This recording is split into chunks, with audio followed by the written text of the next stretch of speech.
خەڵازەی کۆمەڵی ئیسلامی و ژمارەی کەسایەتی ناوچەکەیان بەسەر کردەوە.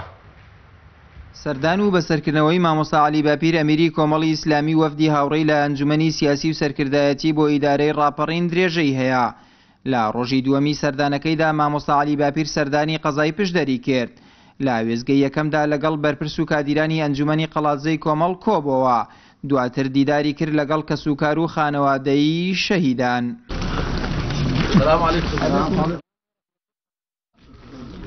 پاشان بە مەبەستی ستایشکردنی دانیشتوانی ئاوایی دارەشمانە لە قەزای پشدەر سەردانی ئەو گوندەی کردو لەلایەن دانیشتوان و کەسایەتیەکانی ئەو ناوچەیە پێشوازی شایستە لە ئەمیری کۆمەڵ کرا. لای خۆشیەوە مامۆستا عەلی باپیر خانەدانی و دڵسۆزی ئەوانی بەرز نرخاند و ڕایگەیاند.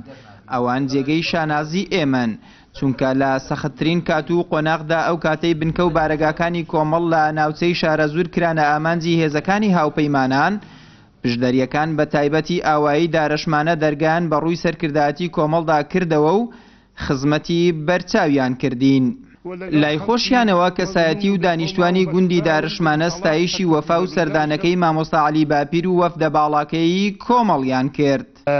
وەشتان سەدمان کە ئێوە وەکو کۆمەڵی ئیسلامی بەڕاستی بەوەفان ئێمە لە دارەشمانە کاتی خۆشی کە جەنابتان هاتە ئێرە بنوا ئەوەندە ئەمە بەدەنگ وەزەکەیەوە نهاتینەوەی کە ئێوە لە هەموو نووسرا و بیسرا و لە هەموو کۆڕ و کۆبوونەوەکاندا کە باسی خەڵکی دارەشمانتان کردووە بەڕاستی واتان لێکردین واتان تەشجیع کردوین کە بۆ جارێکە و بۆ میوان و خەڵکی دەقەوماوی کەس کە بێتە ئەو دێ ئێمە زیاتر بتوانین خزمەتیکەین. وڵا بەس سوپاسی دەکەین دەستخۆشی لێ دەکەین کە ئەهلی وەفا بووە جارێکی دیکانە چاکەی لە بیرە و هەر ئەوەش هەڵوێستی لێ چاوەڕوان دەکرێت کە کەسێکی ئیسلامی کەسێکی پابەند بە دین و شریعەتەوە ئەهلی وەفا بێ بۆ کەسانەی کە ڕۆژێک لە ڕۆژان ئەگەر توانی بێ سەرپەتێکی بۆ دوولا بکاتەوە و خزمەتێکی کەمیش بێ لەکن ئەوان گەورە بۆ سوپاسیان دەکەین کە سەردانیان کردوین. ئای خۆم و سەرجەم خزمانی دارەشمانە بە خێراتنی زۆر گەرمی بەڕێز مامۆستا عەلی باپیر دەکەین بەڕاستی خۆشحاڵی کردین. ساڵانێ خەباتی درێژخانیان هەبوو لە شۆڕشە جیاجەکانی کوردستان و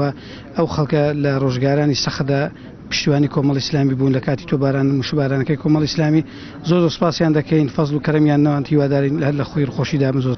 ئێمە نامانەوە کەس بژێرنەوە بۆ 1600 ساڵ لەمەوە پێش دەمانەوێت ئێستا بژین لە واقع ئێستاندا بەڵام بە عەقڵی ئێستا لە دینەکەیان تێبگەن.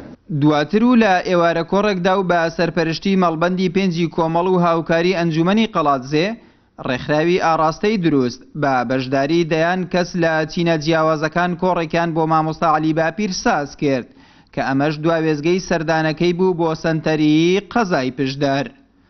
ئاراز ڕەسوڵ، کەناڵی ئاسمانی پەیام، قەڵاتزێ. بۆ تاوتوێکردن و پشتیوانیکردن لە